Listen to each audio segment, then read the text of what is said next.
Quand on est sans famille, c'est difficile. On ne s'en rend pas compte quand on est petit, c'est vrai. Comment vous les appeliez, vos parents nourriciers, Raymond? Pépère, mes mères. Vous avez jamais dit maman de votre vie? Ah non. J'avais les mains toutes gercées l'hiver. Oh là là. J'avais des crevasses aux mains. Ah oui, parce qu'il faisait froid dans le Morvan à cette époque-là.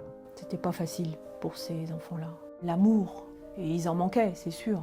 Papa a épousé une dame de l'assistance aussi, qui, elle, n'a pas eu sa chance. Et je pense que du point de vue affectif, pour elle, ça a été terrible.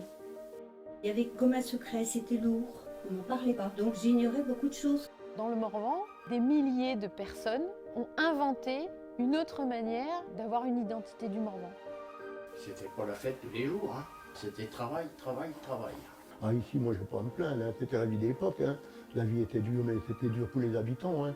L'accueil des enfants de l'assistance, ça va amener cette main-d'œuvre nécessaire pour faire tourner les fermes.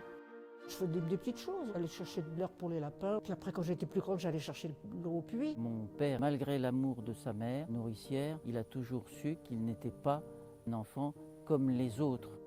Dans toutes les familles du Morvan, si on remonte à 2, 3, 4 générations, on va trouver des enfants de l'assistance, soit des familles qui ont accueilli ces enfants, soit des nourrices.